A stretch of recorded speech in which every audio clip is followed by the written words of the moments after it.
Good morning, good afternoon, or good evening, whatever time you're joining us, and welcome to episode 2 of Life and Games, a podcast about life, games, and everything in between.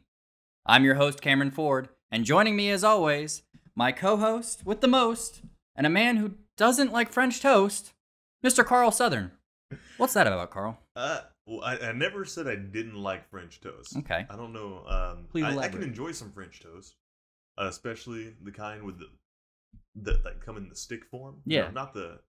I don't know why. The I freezer like that aisle cheap, ones? I like the cheap freezer aisle French toast a lot better than the actual French toast. Like, you don't like the, dipped in eggs and, No, powdered man. sugar syrup, whoa.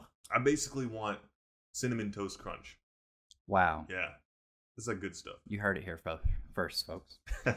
All right, so here's how the show works. We're going to be mixing things up just a little bit, thanks to some amazing feedback from you guys. Basically, what we're going to do is we're going to run down 3 news stories, and then we're going to take a deep dive into a particular topic that we pick out each week. That's right. So this week, we're going to be covering the Pentagon confirming the existence of UFOs, along with former President Obama, which is pretty crazy. Last week, we talked about the Colonial pipeline hack. Yeah. Apparently, someone hacked the hacker group DarkSide and stole all of their Bitcoin. They drained their entire wallet. Well. And then we're going to round things out with Apple versus Epic, which, for those of you who don't know, we'll get to it, but it's mainly Fortnite. Yeah. It's Fortnite, the news story. If you follow Fortnite, or if you play Fortnite, you probably heard about it. We're going to get a little bit into it later. And then we're going to take a deep dive into what we're calling Gamer's Block, which is essentially when you run out of stuff to play, even though you've got a shelf full of video games. Yeah. Yep. But first, what you been playing this week, Carl? What have I been playing this week? Mostly, I picked up Magic the Gathering Arena. Keeping on the trading card game hike. Always. Right. I was playing a lot of Pokemon last week, but, I've got back into it. I used to play a lot of Magic. I quit. Picked it up again because I heard some good things about the Arena client and getting some updates, and I've been having lots and lots of fun just trying to grind through the ladder, working my way up to Mythic, and really enjoying my time there. You'll get there. Yeah. You put enough time in, you'll get there. I put enough time and enough money in there, Jennifer, if you're watching. I did not put any money in there. It was all free. It's a free game. Yeah. What about you? What have you been playing? So I've been playing a couple things. First thing I tried out this week was a little indie game called Them's Fightin' Herds, which I had heard about, but I had always wanted to try. Basically, it's like old school Street Fighter 2 style fighting game, except for some reason somebody decided to take like My Little Pony and base all of the characters off of that style. I love it. So you've got like a cow named Arizona is like the main character. Which, by the way, they legitimize it kind of because they got... You know who Tara Strong is? The voice actress? Yeah. Yeah, she's the main character. Wow. So, Tara Strong, if you don't know, she played like Bubbles on Powerpuff Girls. She was Timmy Turner in Fairly Odd Parents. She does a lot of the voices on My Little Pony, the show. Oh my god, yes. So they were like, let's get her to do our show. Or our game. But yeah, it's a fighting game where you play as cows and sheep and all kinds of other stuff, kicking the absolute crap out of each other. So is this like, what's the art style like? Is it like pixelated it's or? Basically exactly like My Little Pony. Like animated like that, where you've got like the background is very superimposed and the characters thick outlines and they just jump around and just Them's Fightin' Herds. Them's Fightin' Herds. What are you playing it on? It was $8 on Steam. No. What are you playing it on? On Steam, on PC. Oh, Steam, you said. Yeah. Wow. Yeah, it's been interesting.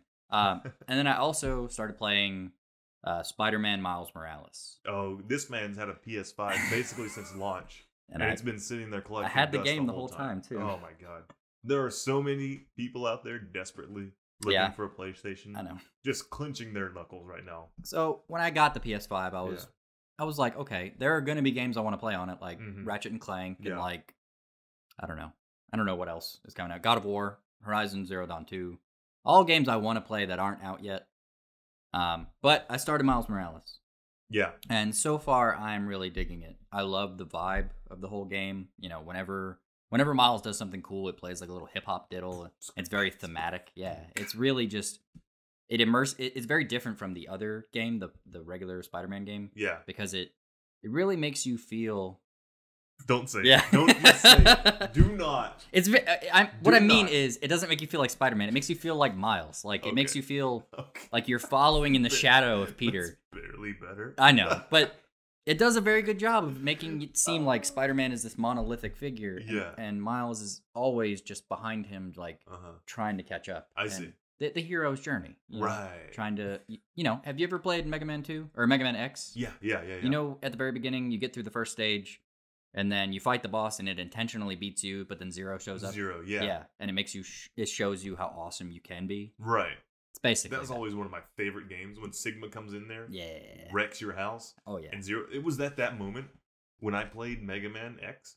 That was when Zero became my favorite character. Zero's your favorite? Zero's my favorite, for sure. He's got the laser sword. He's basically got a lightsaber. He had that diamond in his head. Yeah. And fun fact, we didn't know his name when we were kids. And so I thought for like a year I called him Diamond because he had that crystal in his forehead. Yeah, the little green one. Yeah, so his name was Diamond. But Diamond was my favorite character. And man, he's just awesome. He has that dash too. Yeah, I like the weird hair. It's like Super Saiyan hair, kind of, but it's in a ponytail. Yeah. And he has a sword. And he's red, and red is better than blue. Wow, you heard it here first, folks. All right, Carl. So last week, we had a couple of people write in about some things that we can update the show on, some corrections per se. Why don't you run down what we got so far? Okay. So the first one we got was a group of sharks. We had a little confusion about what a group of sharks were. We didn't know if it was a shark pack or a shark pod. But it was actually, according to Tommy C, shout out Tommy C, a group of sharks is called a shiver or school since they're fish. So a school of sharks, which was probably the most obvious thing we should have thought of, but neither one of us paid attention in science class, apparently. But a school of sharks doesn't sound intimidating at all. Yeah. It sounds like where I want to be. I want to go to shark school. That sounds awesome. Well, I mean, maybe. You'll get the chance one day. Yeah. But that's what they're called. One day. Okay. There was also a little bit of, we had the discussion about, we were talking about crypto and currency mining. And I didn't know why the GPUs, on the discussion of the GPU shortage, the graphical processing units, or the graphics cards, or whatever you want to call them, on PC components, why they were being bought up by crypto miners, because I didn't understand why they needed the graphical processing power. But Cody H chimes in on one of our YouTube videos, and he says that GPUs are similar to CPUs, and that they both deal with executing commands. Okay? The primary difference is that they're tailored for their respective tasks.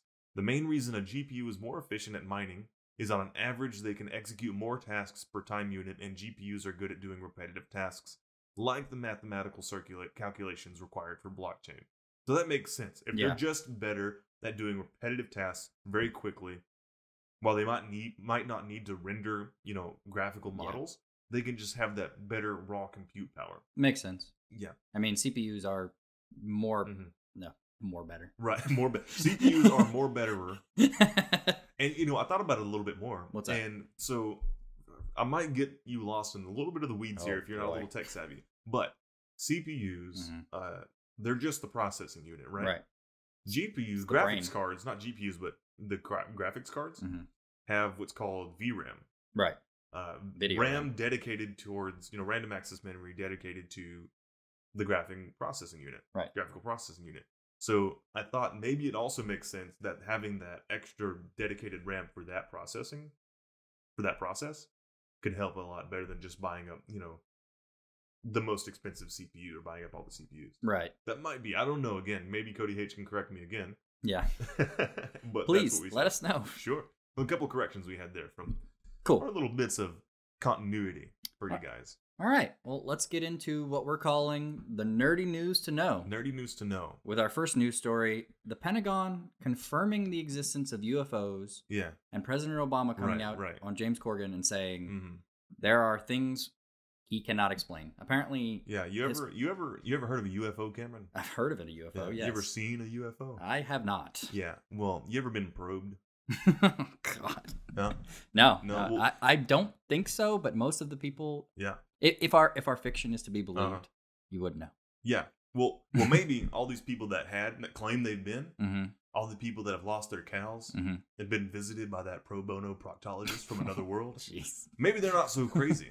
I mean, it's very possible. Maybe they're not. Because the Pentagon, they came out and said, yeah, UFOs. Yeah. And they showed footage of, UFOs. Yeah. And they're just like, we don't know.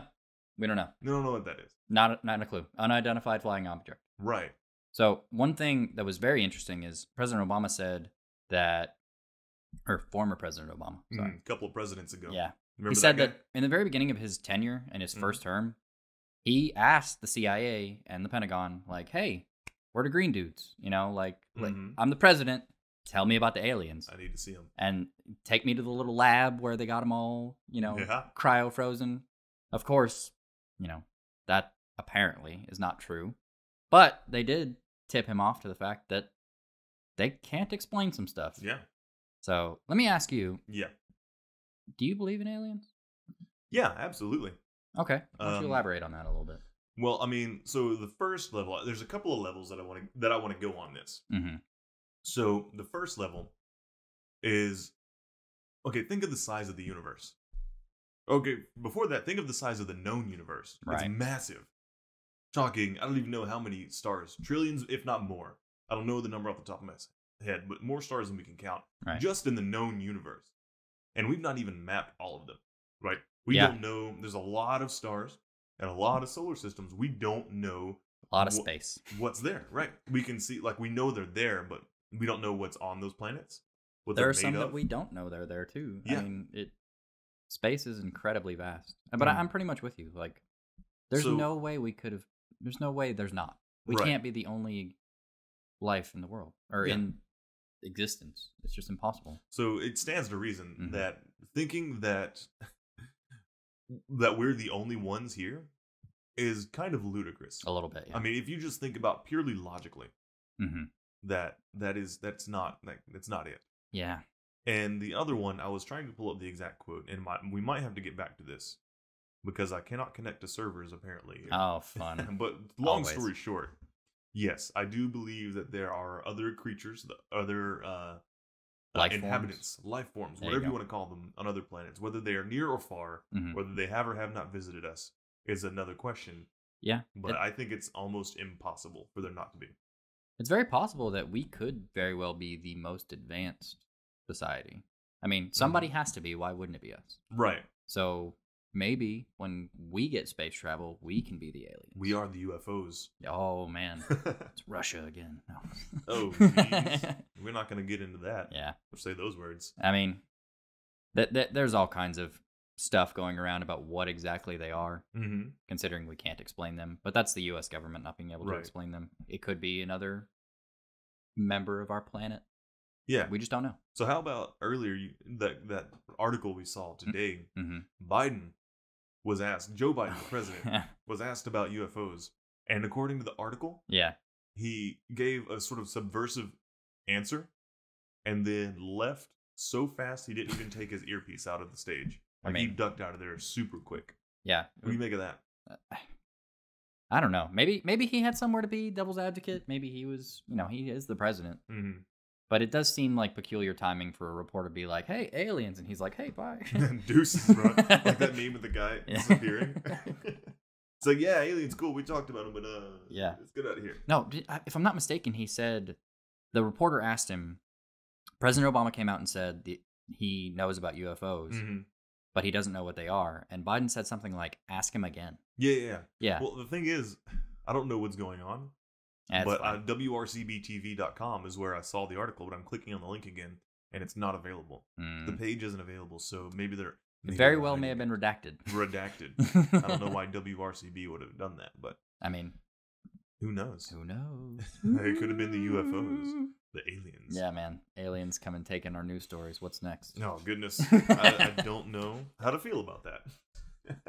All right, so the other interesting news that happened this week, again, last week, we had the big gasoline crisis. Right. And this week, the hacker group responsible got their dues. Got their dues. So why don't you tell me what happened? Yeah, so Darkside, remember, that was the name of the guys. Darkside. So they hacked the Colonial Pipeline, got paid $5 million in crypto. Okay. Well, they shut their doors. They're done. And they disappear. What happened? Yeah, so these guys, I guess they were, how do they say? They had affiliates. Okay. And they were supposed to share the profits. You know, all for one and one for all. Right. Okay. Well, they had some people working for them. Those people didn't get their money. Oh. Darkside claims, okay, they shut down their servers, and they said their Bitcoin wallet was drained and hacked. It's so good. Oh, God. So it's so good. So they were, according to this, they were hacked themselves. They lost all their Bitcoin. Not only the 5 million they got from the Colonial Pipeline, but according to this, we're looking at around 90 million. 90 big ones. All gone. 90 fat ones. That's 900 stacks, buddy. Yeah, that's pretty gone. That's a lot of money. So a lot of people were thinking, what was it? Was it the U.S.? Mm-hmm. Did they get it back? Who was it? Well, U.S. comes out. Here we go. Washington Post. They say that they have an inside guy who remained anonymous. Makes sense. Don't want to blow his cover. Don't want to blow his cover. They said no, it wasn't the U.S. military. We didn't do it.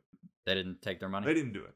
No. I mean, it makes sense though. Like that whole underground hacking stuff. It's got to be just toxic.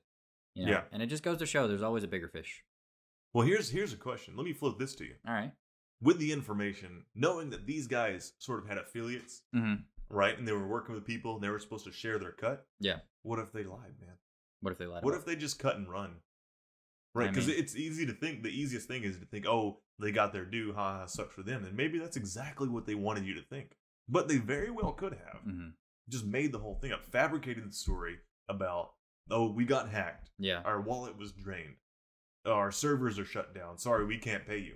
Because they left a lot of people hanging. Right. Yeah, they didn't pay back anything. Yep. A lot of these people they were supposed to pay for the hacking work they did. So didn't get their money. My only wonder is, because of blockchain, shouldn't the history of where that crypto went be public? Like, whoever liquidated it, like, you could find that. I mean, that's how they found them in the first place. They tracked the wallet. Right. They did the whole thing. Yeah. You know, it's not like that's the difference between crypto and like United States currency. United States currency, you can get your cash out and drive it across the country or drive it to another country.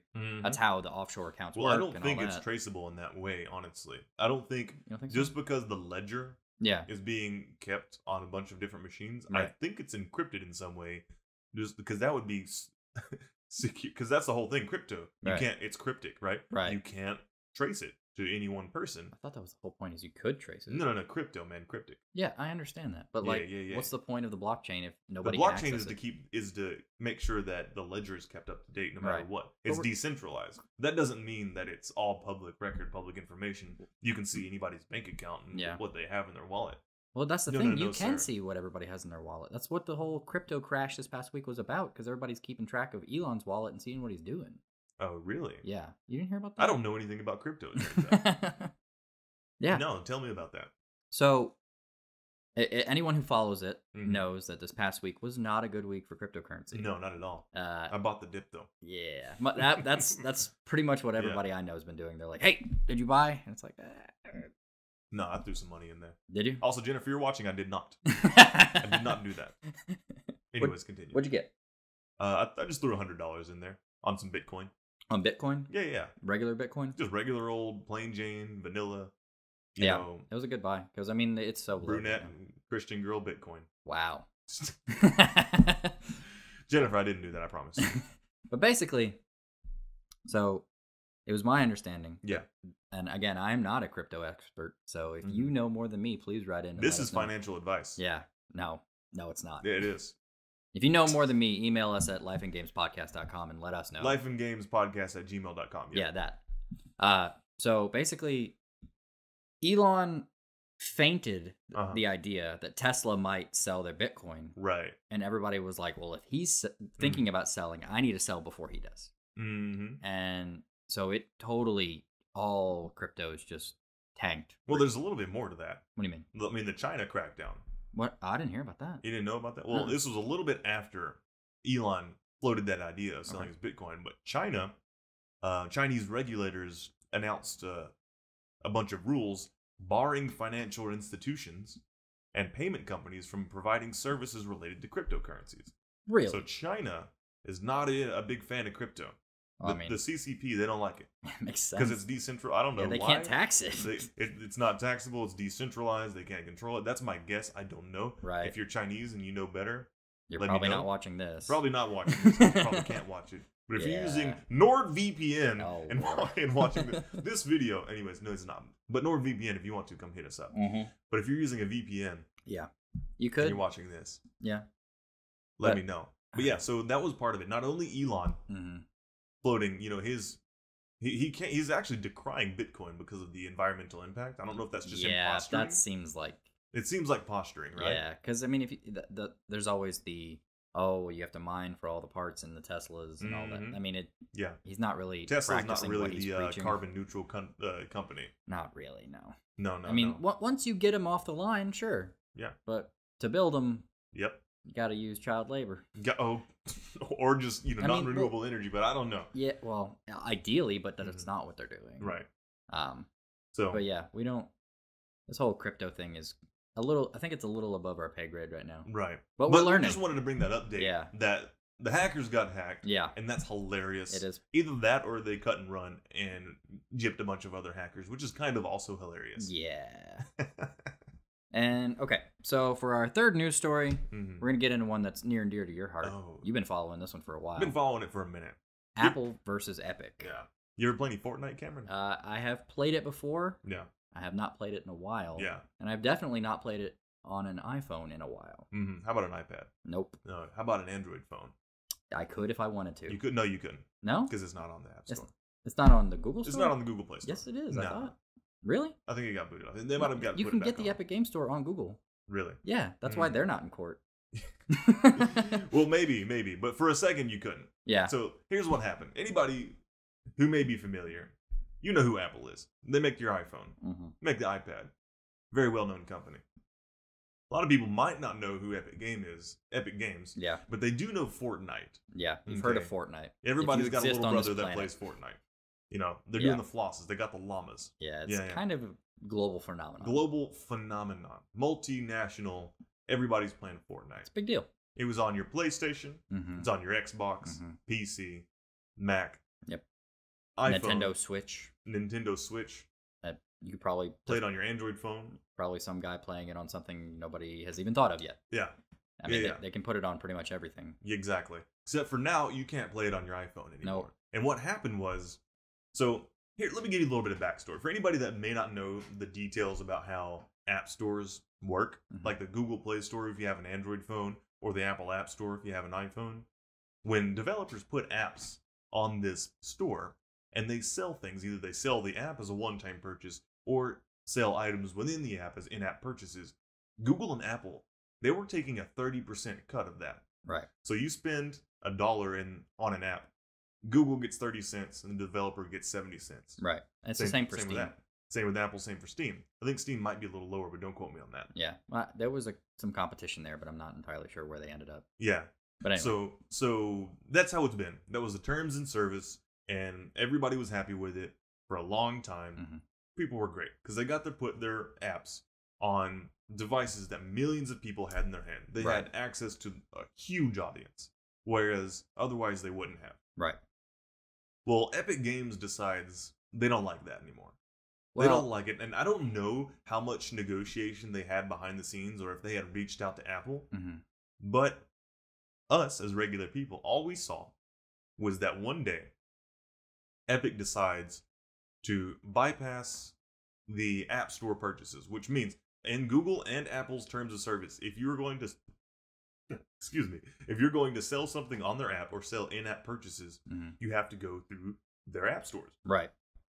Well, Epic, they updated their app and provided a way for users to leave the app, go to the Epic Games website on your iPhone and Android phone, make the purchase there for cheaper, and then reap the benefit within the app. Right, because they didn't have to pay. Clearly violated Google the terms of service of the Play Store and the App Store. Right. So they made that update. They are swiftly kicked off of Google phone, Android phones, and iPhones. Right. Okay. The very day that happened, Google and Apple are slapped with lawsuits. Yep.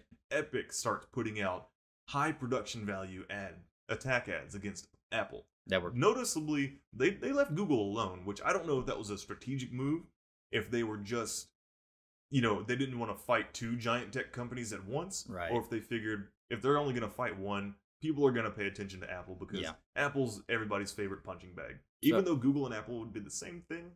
They're not, though. So they did the same thing. They charged the same 30% and took the same retaliatory action. True. But, so they've been in court dealings for the past, they're entering week 3. Mm-hmm. Tim Cook took the stand today, I believe. Did he? Yeah. So we're gonna have a verdict on whether or not this is okay for them to remove an app because of... Well, the trial's about Epic Games is claiming Apple has a monopoly. Yeah. And that's what I wanted to get into a little bit, but go ahead. So,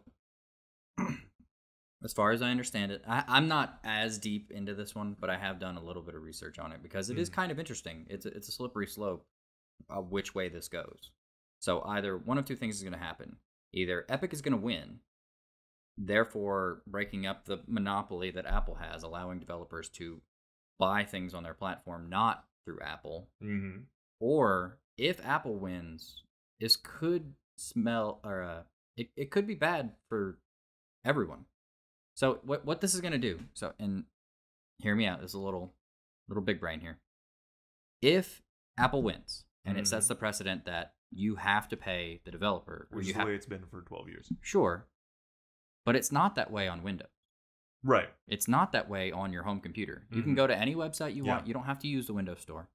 Mm-hmm. But if they make it so that you do, Windows could suddenly put software out that makes you go through their channels. Imagine if you could only get Chrome through the Windows Store. You can't just download Chrome through Firefox, through Explorer, or any of that. They cut all that out just so they can make a penny. So here's the other app. Here's what Tim Cook would say about that. It's not necessarily what I would say. Well, of course. But Tim Cook would say, yeah, but look at the malware you get on those computers. Look at the Trojan horses you get, the viruses. So opening this up to third parties, if you were to only purchase applications through Microsoft Store on your Windows PC, you'll never get any malware. You'll never get any viruses. It's more secure. It's the old safety versus freedom argument. I mean, it's the reason I'm personally a preference to the Android market, because with Android, I can go on Chrome and download any app. And as long as I tick a box saying, no, it's fine, I can get whatever I want. Well, let me ask you this. Yeah. Okay. You go to Walmart. Yeah. You go to a grocery store. Okay. Do you want just anybody to be able to throw put their apples in a basket and let you buy it? What do you mean? So here's the analogy. Okay. Whenever Walmart allows people to put things on their shelves, they're vetted to a certain degree. Sure. Walmart takes a certain percentage, which can be a lot more than 30% at sometimes. I'll say this. They're vetted. So they have to pass Walmart's, terms of service or whatever. They have to meet a certain quality to be put on the store shelves. Right.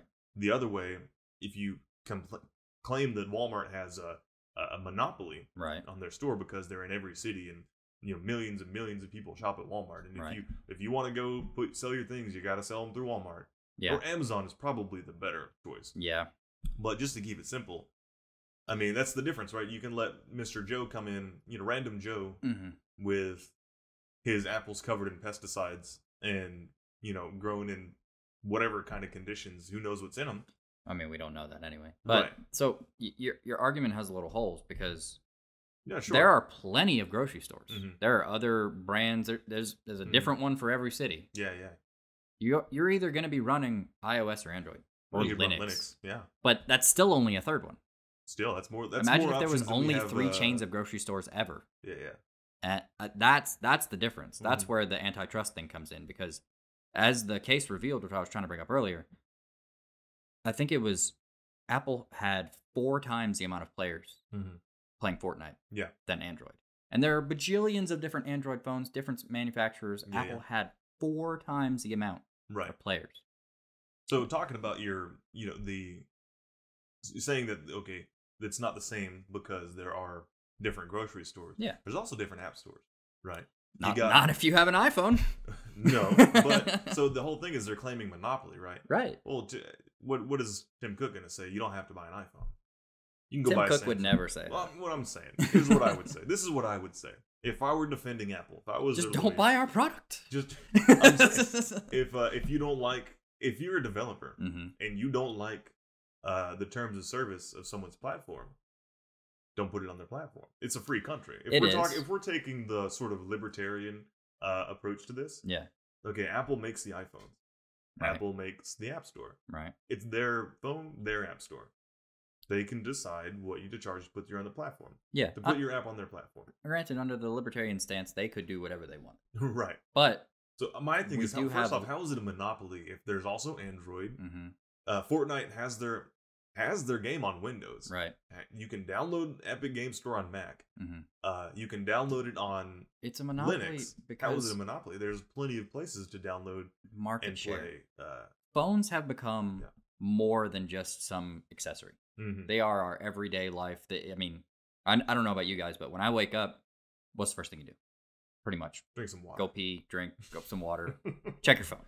Yeah. They have become integral to our lives. It's the same argument as, treating water and internet as the same thing. But they have an immense amount of market share. Oh, yeah. Insane. Well, globally, no. How many iPhones do you have in your house right now? How many Apple products do you have? Me? In general. Anybody watching. Yeah.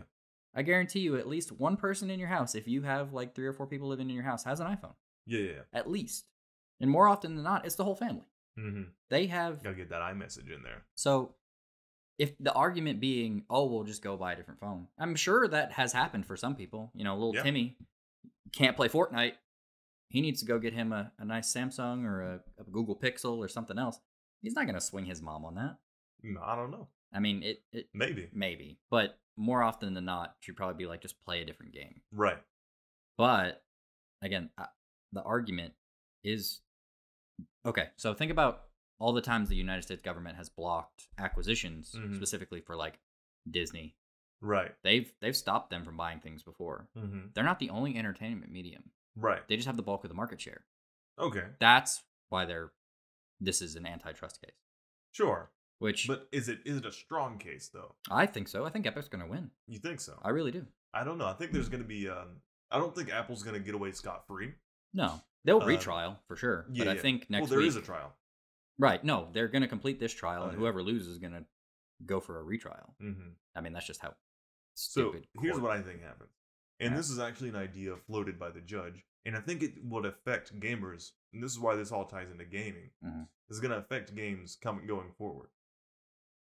The judge floated the proposition that they said, how about you can't buy past the App Store in the app and provide you of a way to putting in your payment information and making the purchase within the app. Right. But they can advertise if you go to their website and make the purchase there. But can you make the purchase on an iPhone? That feels like something they wouldn't let happen. No, I mean, nobody can stop you from getting on Safari and going to epicgames.com and making purchases. Because here's the thing. It's the same thing with, like, if you go to Amazon.com and you buy... you buy some movies on Amazon Prime through your computer. Right. Then you download the Amazon Prime Video app on your iPhone and watch them from there. You didn't spend the money through the App Store. No. But you're using the service there. Right. So sort of the same thing. But the difference is, Amazon is the provider of the App Store in that scenario. No, not kind of, yeah. But your Fortnite account can go on multiple platforms. Right. Like you could... I mean, there was a whole fiasco a couple of years back when it launched on PlayStation because people were trying to transfer to PlayStation and their account would get locked there because of Sony. Right. Every other platform you can move around. I could buy something on a Switch, boot up my account on an Xbox, and I have all my stuff. That's what I'm saying. Like, you should be able to... So just to fix this issue for gamers, maybe not being able to download software from a different store, but to make in-app purchases within software that's already approved. So, for example, maybe you can only download Fortnite from the App Store, but purchasing V-Bucks, elsewhere, which you can already, but just not through and they can. So the thing is, you can do that already, but Apple won't let you advertise it. So allowing them to advertise, hey, you can go to our App Store and get it at a discount, and buy it from there. Not our App Store, but go to our website and get it at a discount, rather than making the purchase here. That would be a pretty decent compromise. It would hurt Apple a lot. Yeah. And a lot of people, honestly, I think they wouldn't affect most people because some people would just be like, it's right there. Right. Just go ahead and buy it instead of having to exit out of the app and go into another place. I mean, if they make it simple enough, a lot of apps, they launch the website with everything there. And if you play Fortnite on any other platform, you probably already have an Epic account because they make you make one when you sign up. Mm-hmm. Probably already have credit card information already there. It's probably like a click or two. Right. And you save, what, 20%? I think it was like $2 or something. Yeah. I mean, it's big enough that most people are probably like, oh, yeah. Why would I give Apple money? So that was a compromise that they could make. Maybe not being able to download software from other app stores, but being able to make advertise for the in-app purchases elsewhere. I just don't know how this case ends in, hey, guys, let's just get along. No, it definitely doesn't end that way. But I don't see Apple getting away with that scot-free. I don't see everything remaining the same. No. But a good compromise. Either way it ends up, they won't end up the same. So, yeah. And that does bring up a good point for Sony, too. Because Sony does sort of the same thing, right? Your profile is sort of on an island. If you download and install Fortnite on your PlayStation. Yeah. They fixed that. Oh, did they? They did fix that. Okay. That was many years ago. But okay. They got so much bad publicity, they fixed it. Good. So that's the thing. Like, how I feel like the result of this trial is really going to affect cross-platform play. Yes. And cross-platform, purchases. Yeah. Just integration in general. We had finally gotten to the point where like, oh, I'm playing Fortnite. My friend's on his phone. I'm on my Switch. He's on his Xbox. Like, that's really cool. That's something we've never had before. Most of the time it was like, oh, where are you guys buying the next Call of Duty? Because we need to buy it on the same platform. Yeah. Now, you just do it on whatever, on a lot of stuff, and that's becoming the norm going forward. Yeah. This court case might stop that. It might. I don't know. I don't think it would, though, because nothing, like, it was progressing that way either way. Without this court case, things were slowly progressing towards cross-platform play. Right. Either way. Yeah, but... So why would a result in Apple's favor suddenly... change that course. Again, it goes back to the slippery slope. If the slippery slope is a logical fallacy. Yeah. Well, okay. So if a company sees another company get away with something in court, they're going to do the exact same thing. These companies are not empathetic creatures. They are made to make money, and they will milk you for every cent. Bottom line, but I don't think it would happen. There's no way that Microsoft, at least not anywhere anytime soon, is going to lock down their system like that. I don't know. No, I really don't. That was the whole thing. They would lose so many. To what? Linux. Nobody cares about Linux. Oh, people care about Linux. I don't know, but maybe if Microsoft started locking things down and people couldn't. I mean, anybody who cares even a little bit about being able to download whatever they want and if they're even a little tech savvy, right? Well, they probably already are. They're on Linux. No, because there's a lot of you don't need to because Microsoft. Yeah. You get your pre-built, prepackaged OS. Okay, you don't have to worry about a whole lot of setup. Not really. But you can still download pretty much whatever you want. Yep. As soon as they start locking down there, to the degree to which they lock down their OS, that's what you'll see a migration of people to Linux. First, it'll be the more tech savvy people. Yeah. Then companies like I forget the name of it, but there's a couple of companies out there that make pre-built PCs and laptops with Linux already installed that are very compelling. Really? Yeah. I think one of them, I forget the name of it. But they load Pop OS, which is a very user friendly, Linux distribution.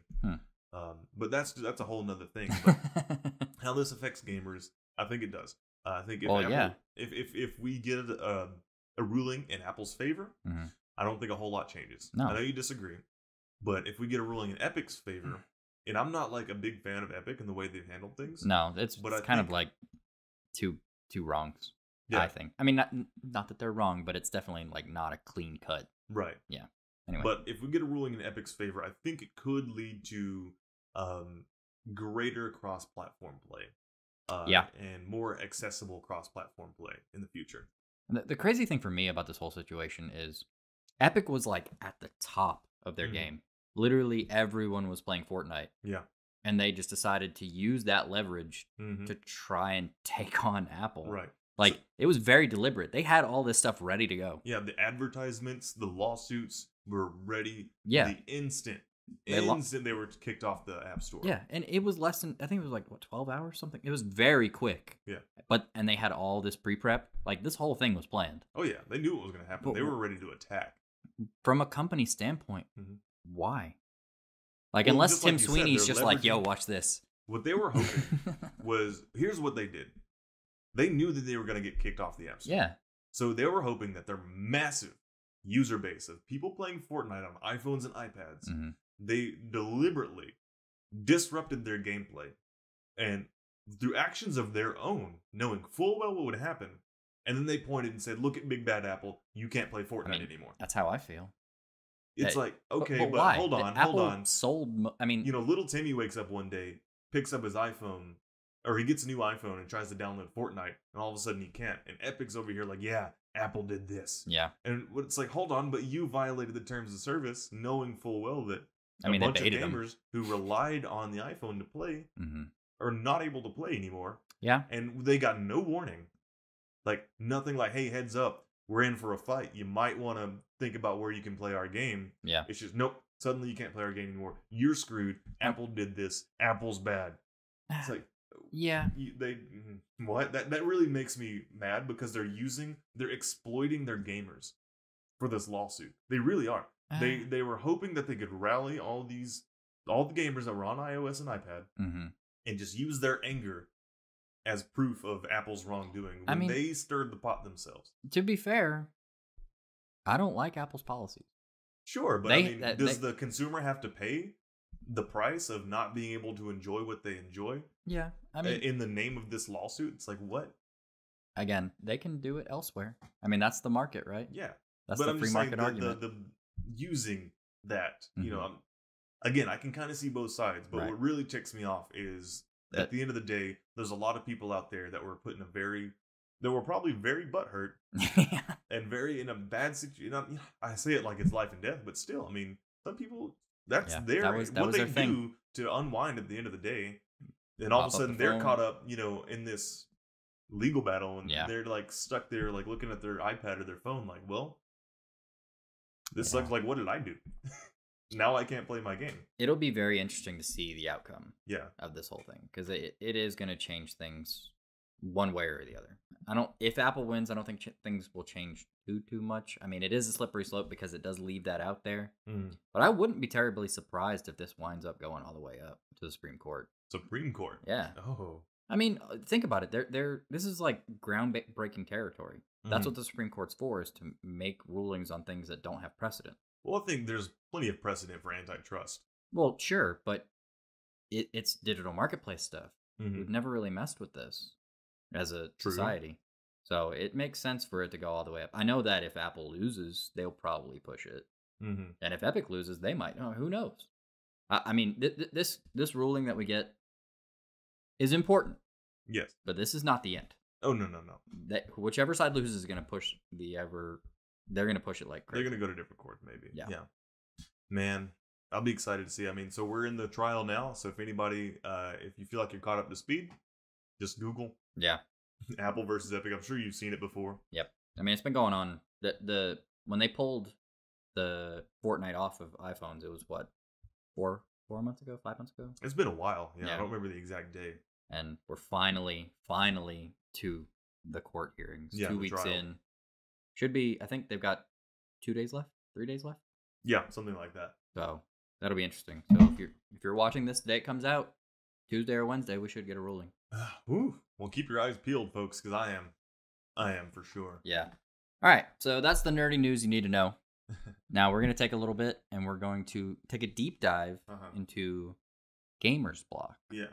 Basically, you ever have that feeling where you come home from work and you're like, oh, I just want to play some video games, and you don't have anything to play? You do. You got tons of digital games, PlayStation Plus, all that stuff. They're throwing games at you. You've got stuff to play, but it's just not scratching that itch.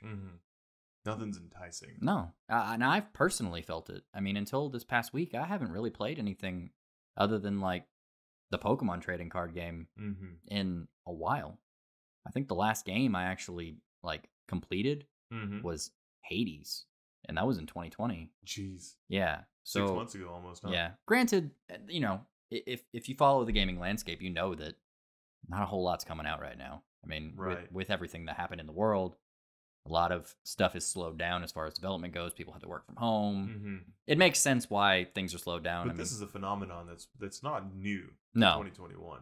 No, I'm just saying I had attributed it to that, but maybe it's just Gamer's Block. Yeah. You know, you ever hear writer's block where you just can't think of anything? Gamer's block's where you just, nothing makes you happy that you want to play. Right.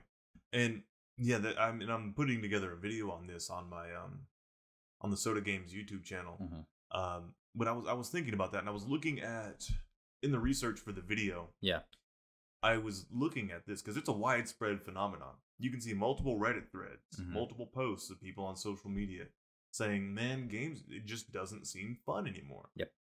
And man, some things that I feel like the root of it, one of the roots of it, one of the major roots of gamer's block is just being burnt out. Yeah. That's fair. Spending way too much time. I don't want to say too much time, but you know, there's whatever too much time means to you. That can mean 3 hours, that can mean 6 hours. But relative to you, too much time too consistently playing video games where it's not novel, right? Right. The body and the mind, it craves novelty. And if you're in a rut, right, which is basically what it is, you're not gonna get that hit, right? I hate to say it like that, but you're not gonna get that thrill. It's not going to be engaging and energizing. The dopamine. The dopamine. Yeah. Right. The dopamine. Yep. You're not going to get that. Yep. So, I mean, maybe if you're feeling that, and it's helped me out too before, because, you know, if I find myself playing lots of video games and eventually it's just, this isn't fun, I got to put it down. I've done that plenty of times. Go to the gym, take a walk, you know, unplug the console even. Jeez. And just, you know what? I got to work on something else. And it helps, I think, to do something productive. Yeah, that makes sense. I mean, one thing's not working, try something else. Yeah. Most of the time, for us, it's try a different game. Yeah, and so that's the thing, because people, me myself, and I've done the same. It's like, okay, I don't have anything that I want to play. Yep. Let's hop on the Steam store and see what's on sale or see what I can get. What's new? What's the new and shiny thing? You buy it, and it sits unopened, uninstalled, or I've done that way too many times. In the plastic. I've got 2 games that are in the plastic on my shelf right now. Yeah. Yeah, it sucks, but it's also like, I'll play it eventually. Yeah. Never do. Never do. No. The new game comes out, you buy it, play it for an hour, put it down. What I think is worse, is where like I've done this before. You go buy a new game, the new hotness. I did this with Fire Emblem 3 Houses on Switch. I bought it because everybody was freaking out. They're like, "Oh my god, it's the greatest thing since sliced bread." Fire Emblem best NA. Yeah. I tried it out, just was not for me. It was a real feels bad man moment. Yeah. I probably put like 3 or 4 hours into it, and it just never clicked. Right. Like, just not my thing. And after that, it was like nothing was my thing for a long time. It's kind of weird because I have, we all have particular genres of games that we like. And you try to stay within those genres. Sometimes you branch out a little bit, find something new. It's usually after I try something brand new that I break the gamer's block. Yeah. Because I like strategy games. I like RPGs, action adventures. But going outside of that mold is typically what breaks it for me. Yeah. And that's one of the things that I noticed. Like, for example, if you're experiencing this and this gamer's block and nothing seems fun or enticing, and most of what you're playing is games like CSGO, League of Legends, or Hearthstone, or these competitive games, Overwatch, competitive FPSs where you're trying to grind and get to the top 500. Apex Legends. Yeah, whatever it is. Yeah. Fortnite even. Yep. Maybe try taking a step back. Playing something like a story-based game. Like, I was playing Rise of the Tomb Raider. Oh, did you? Last night on stream. And let me tell you, that was fun. It was exciting. I felt like I was in an Indiana Jones movie. And it was fun. Yeah. I wasn't trying to outsmart my opponent by, getting faster, getting through his OODA loop and just figuring out what he's doing. Yeah. And, wrecking noobs, 360 no-scoping all my opponents. I was having a time. Yeah. As Lara Croft. That's an adventure. And it was like no stress. No pressure to be the best there ever was. Yeah. And it was fun. The other drawback to that, though, is, we're fortunate enough that we're adults. We have disposable income. If something doesn't work out, we can trade it in and get something new, and it's not that big of a deal. Some folks, they're younger, or maybe they're just getting their first job, or, the monetary factor does matter. So what does a youngster do? What does little Timmy do when he's got Gamer's Block? Because honestly, I don't think as a kid I ever had Gamer's Block. Really? No. I was happy just to have video games. You know, because Yeah. I think your perspective is a little different. And I think Gamer's Block may be a little bit of a symptom of what's called affluenza. Okay. Where you're so affluent and you've got so many resources. Yeah. You know, you tend not to value it as much. It all kind of blends in. You know, you're overstimulated. And I think a big part of Gamer's Block is that overstimulation or being in the rut. Yeah. So now correct me if I'm wrong, and I'm not saying it's impossible for, you know, someone who doesn't have the resources to obtain Gamer's Block. But I can remember myself growing up, being as a kid, I didn't always have disposable income. In fact, I was poor for most of my life. You know, I never once got Gamer's Block. I was just happy to have something to play. Yeah, I've seen some of the games you played as a kid. Yeah. They were a little rough. They were rough, but I had a time, buddy, let me tell you. It was good stuff. Yeah. I was having a fun I'd come time. over to your house, I'm like, what are you playing? Bro, let me tell you. And that can be a thing, too. And if you have Gamer's Block, and you're only playing those shiny new AAA titles, let me tell you what, you dive into some of those indie titles. Yeah, get you some jank. You know, Untitled Goose Games or whatever you want to play. I mean, those are relatively popular. Yeah. Oh, you know what I'm saying, though? Yeah. Just those those games that you would normally look your nose down on. Yeah. Oh, man, there's some gems in there. You crack that open and get to playing. Yeah. Oh, that can revitalize you. It really can. It's very true. And the whole thing about it is just like switching genres, just like going out and doing something else. It all boils down to getting out of that rut. Yeah. Getting out of that rut. You know, you gotta connect some synapses right there. You gotta fire those synapses. Yeah. Connect the neurons, I think is what I meant to say. I think that's the big difference between What when is we were brain kids and when, you know, today's modern children. When we were kids. The modern kids. Yeah. Anyways, the kids of Everyday today. modern kids. We didn't have Netflix. We didn't have YouTube. I mean, later we did, but when we were kids, Bro, we got Netflix on CD-ROMs. we had our Game Boys and our N64s, and we just kind of dealt with it. Yeah. Whatever we had was what we had, or we went outside. Right. Which I know both of us went outside a lot. Yeah. I played my Game Boy outside. Yeah, there you go. Living the dream. I mean, I remember playing Pokemon Blue. It was the only game I had. Heck yeah. And man, I went through that game, so many playthroughs of that game, doing the most random stuff. Like just evolving, like catching random Pokemon, trying to catch them all, just derping around, not really doing a whole lot. Because that was all I had. And I never got Gamer's Block with my Game Boy Color and Pokemon Blue. Wouldn't have even thought about it. I didn't really have the opportunity because when I was a kid, we did a lot of renting games at like Blockbuster and whatnot. Oh yeah, we did that. We had what was it?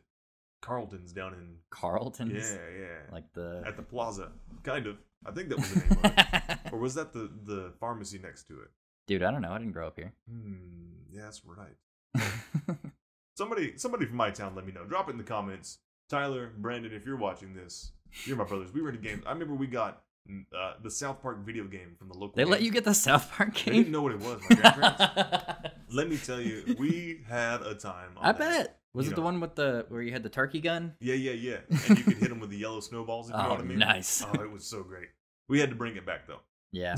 We had to take it back. Yeah. But there for a second, it was a blast.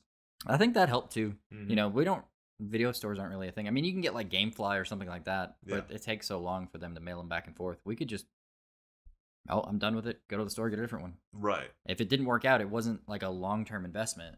Whereas nowadays, it's like, I got to drop. You know, PS5s are $70 for games. Wow, yeah. Yeah, so you drop that and you go, it's not really for me. Imagine you buy it digitally. It's just like, buying digital games is that's another topic we can get into another day. But it's still just imagine dropping that money on a whim, just being like, most people like this. IGN gave it a nice 8. As they give everything. That's another thing. Yeah. Jeez, you have to be a particular kind of horrible game to get below an 8 on IGN or all these game 7.5, too much water. Yeah. A game can be absolute hot garbage and still get like at least a 7. Yeah. And so don't go by these game reviews. Metacritic. These people... Metacritic is your friend. Read the individual reviews, figure out what the reviewers like, see if they match up with yours. Yeah. I mean, it's a lot of money to just dump. I mean, if you've got it, go ahead. Yeah. It's your life. I'm not going to tell you how to live it. This is financial advice. Yeah. Welcome to the financial podcast. Yes. We do financial advice. We do. All right. So we put the word out last week that, and throughout the course of the week, if you had any questions or suggestions for topics or anything like that, to email us at lifeandgamespodcast@gmail.com. And I'll make sure it's in the description from day one this time. This time. Hey, we're still learning. What are you going to do? Yeah. Anyway, we had a couple of questions from viewers like you.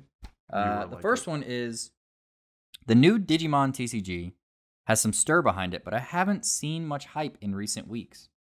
Is it considered dead on arrival, or are people sleeping on its potential? What do you think, Carl? You've actually bought a booster box. I bought 3. You bought 3 booster boxes. Yeah, I bought 1 booster box of version 1.0, which is like the first kind of expansion, or the base set, really. Right. And then 2 boxes of version 1.5, which is the the next expansion. Yeah, and it should be known. We've kind of been in a world where the big 3 TCG games have ruled it all. You've got Pokemon, you've got Yu-Gi-Oh, and Magic the Gathering. They've pretty much been it. Yep. Well, no, Hearthstone. If you're talking only paper, it's not a trading card game, though. Yeah. You can't trade. Well, you can trade with the system, I guess. Sure. But as far as walking into your local game store, these are going to be the big ones. You mean to tell me you haven't been playing Keyforge? Yeah, man. Playing Force of Will? Let's go. Yeah. Final Fantasy, the trading card game? I actually bought a couple of those pre-constructed decks. Did you really? I got into a kick for a minute where I bought a couple of Yu Yu Hakusho decks. Bought a couple of Final Fantasy decks. Bought a couple of this was before I really started playing Pokemon, but a couple of the Pokemon pre-constructed decks. Just because one day, it's kind of fun to just derp around, learn the game. Yeah, that's fair. Whatever. But yeah, so Digimon TCG, I bought into it, built a deck, have not played it before. And I know exactly 3 people at the Battlegrounds that play it. Haven't got the chance to play it. Yeah. And I don't know, I haven't heard of any rumblings of any constructed tournaments or any sanctioned play. I do know that at the Battlegrounds, those boxes were hard to come by. They were, but now there's been a couple of boxes there sitting there for a while. Oof. Maybe that's what he's asking about. Huh? Maybe that's why he's asking. Because it seems like the hype died. The hype did die. And it seems like a pretty... And a part of that is pandemic. Yeah. Part of that is the version 1.0 box was very difficult to get for a little while. The booster boxes for those are selling at a considerable markup compared to the second version. Makes sense. And so people just couldn't get the cards. And I think that it's more popular in Japan than it is in the United States, and that's a barrier you got to get through. Yeah, like you said, the big 3. You got to get people to not spend money on Yu-Gi-Oh, Pokemon. You got to get people to stop buying Pokemon cards. Which, if you listened last week, that's going to be a tough sell. If they're going to walk into a game store. Well, that could play in their advantage. You walk into the game store, they don't have any Pokemon cards. Oh, yeah, no. Oh, so let's I'll take Digimon, I guess. That's the ultimate grandma buying a birthday present for her grandson. Oh. Nobody is going to do that who wants Pokemon cards. They're going to say, oh. What's a Greymon? Would Pepsi be okay? No, Pepsi's not okay. I want Coca-Freaking-Cola. Original formula. Yep. So basically, to answer your question, I think it is kind of... I think it's dead. Yeah. Yeah. They didn't do the work so the crazy thing to me is they put out a mobile app, which is like, okay, cool. 2021, right. You're launching a card game, launch a digital version too. The mobile app is just a how to play tutorial. Yep. There's nothing else to it. They did all the time programming the entire game, putting animations in for the bigger Digimon and all that good stuff. It's a very clean, very well put together application. But that's it. It's so shallow. Actually play against other players. No. There's no story mode. No. You play one of the 3 starter decks, Yeah. cut in half Yeah. against each other or against the computer. And they're like, all right, go buy a physical card. Yeah. In a pandemic where you can't play them. Which is... No sanctioned I don't events. know. Maybe once the restrictions lift. But I think it's going to be too far in the future. Nobody cares about Digimon. Yep. You can only launch once. They chose to go in the middle of... When did it come out? November? They chose to, but they probably had this planned for a while. Right, but they chose to go forward with it. I don't know. I'd like to see it succeed. If Digimon blows up in the local scene, everybody's coming out on Friday to play it. I'll be there. Yeah, absolutely. I have cards. Whatever we're playing, I'm in. Yeah. I've actually been considering maybe getting back into Magic the Gathering in paper now that the restrictions are up. We can play standard again. Yeah. Maybe. Sure. All right, so we had one. Speaking of Magic the Gathering, what you got? The other question. There you go. Is what is your favorite planeswalker, and why is it Jace? Wrong, sir. You are very wrong. I have no idea what your favorite planeswalker is. My favorite planeswalker is Teferi. Oh, I did know that. You bought me the Teferi keychain. I did. I don't know why I blanked on Teferi. Yeah. I was thinking like maybe it's like Koth. Yeah, no. No. Wow. I don't know. No, Koth was cool. Koth was cool. I would, if you would ask me in 2011 what my favorite planeswalker was, I would have said Koth because of that big red Koth deck I played. Turn a mountain sideways, hit him. Yeah. It was great. He was a cool planeswalker. It was super great. So Teferi. Why is your planeswalker? Dominaria. I mean, he's cool. Yeah. I mean, he looks cool. He's a wizard. He is a wizard. He is a time wizard. He's a time wizard. He's got the staff. He's got the wizard look. Yeah. You know, I'm a sucker for wizards. Gandalf, Merlin. Big wizard fan. I'm a big wizard fan. The only thing Teferi needs is a big pointy hat. Yeah. But other than that, he's got the big pointy staff. You don't often see wizards with very short hair. No. And you don't often see black grand wizards either. That's true. And as a kid, growing up, you know, seeing Urza's Saga, the original Magic the Gathering set, you know, seeing Teferi depicted as a kid in, you know, Urza's Academy was really cool. I didn't even know that. Yeah. He was a bit of a trickster in school. He was a bit of a mischief. But he grew up and he wisened up and he matured. But yeah, but on top of that, I like his theme, and his cards are good. Yeah, I mean, his cards are always good. If your cards are trash, you're not in the running to be my favorite planeswalker. Yeah. Okay, I'm not that Vorthos. You got to do some good stuff. And Teferi's planeswalker cards, on the whole, that's the only stuff. bad that's ones were like the structure deck. The freaking precon deck. 8-mana ones. one or whatever it is. Way too much for way too little. All of the planeswalkers are bad. Yeah. So my favorite planeswalker is actually the first planeswalker card I ever got. Let me guess. Hold on. Don't tell me. Yeah, go for it. A Johnny Vengeance. It is. Yeah, I knew it. Yeah, that Naya deck from back in the day. Yes, my very first Magic the Gathering deck was a Naya deck. So I have a strong affiliation, and with a Johnny coming from Naya as their like representative in the Shard, he was always the favorite. Plus, big Catman fan. Yeah. When I played Tekken, I always played as King because it was just like, hey, the man's got a cat face. It's cool. Well, that was a mask, you know. Well, I didn't know that then. Yeah. I just thought he was a cool cat dude. Yeah. But a Johnny was just a cool cat dude. Yeah. I mean, if I'm playing Skyrim, I pick the Khajiit class. Khajiit has wares. Yeah. You have coin. Always. I mean, you're going to give me the option to get a main or be a cat. I'm going to do it. Cool. And yeah, he's cool because he's in the colors that I started with. And just his whole backstory is kind of not as well explored as some of the other walkers. But it is interesting. It seems like all of his modern day stories are more about after he got a spark.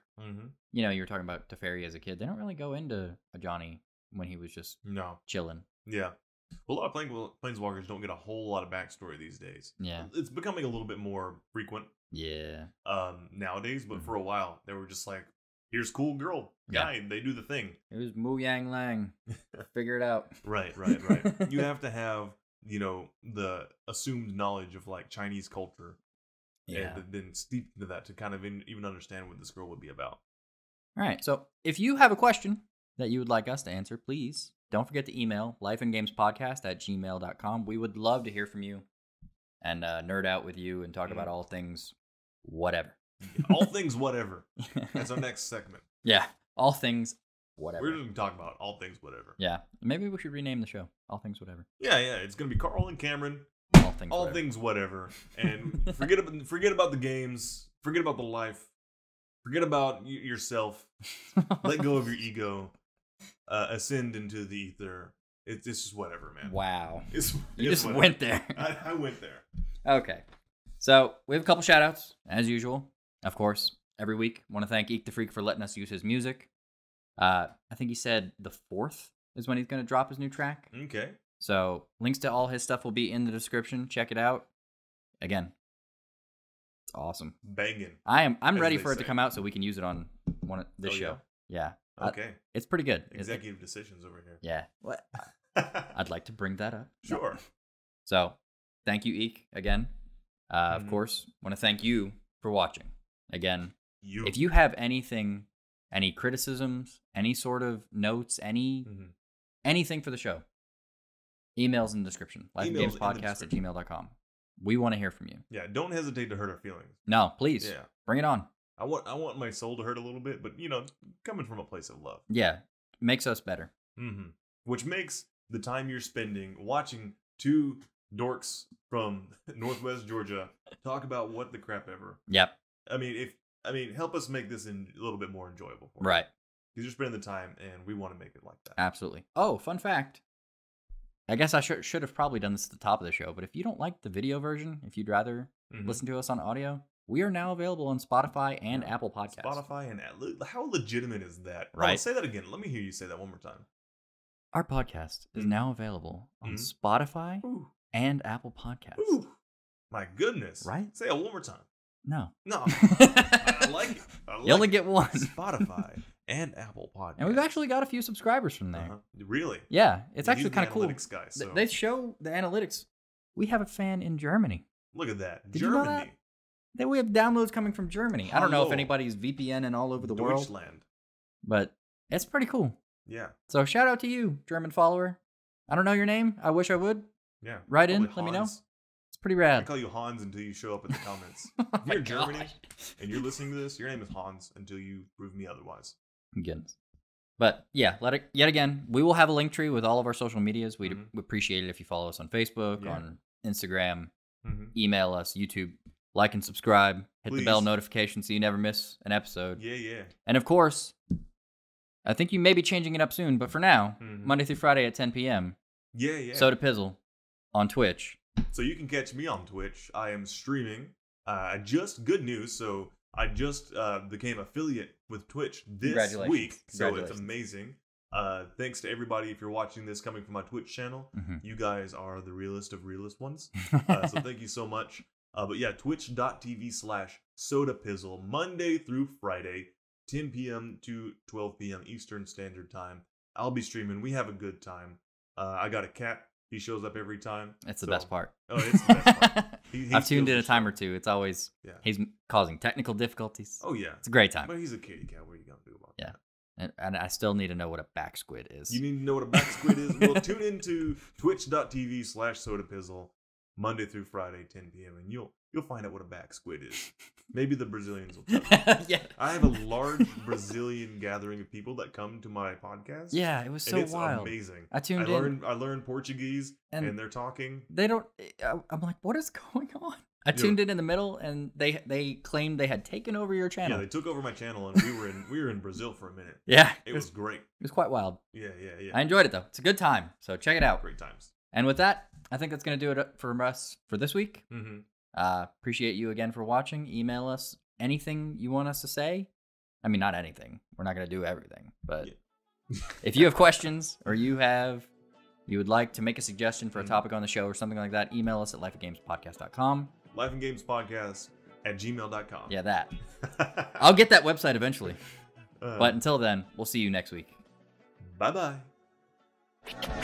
How long till I blow up and everybody show love? How long until I'm laughing at my critics like told ya? How long till I grow up? Stop drinking till I throw up? How long until the devil come to collect on what I sold him? What actually happens when you drown genius in acid? What would my baby mama say if I make $1 million off this rapping? What would the friends I made in the Navy say if they heard CS2 snapping? What would the man inside the mirror say if he ever caught me?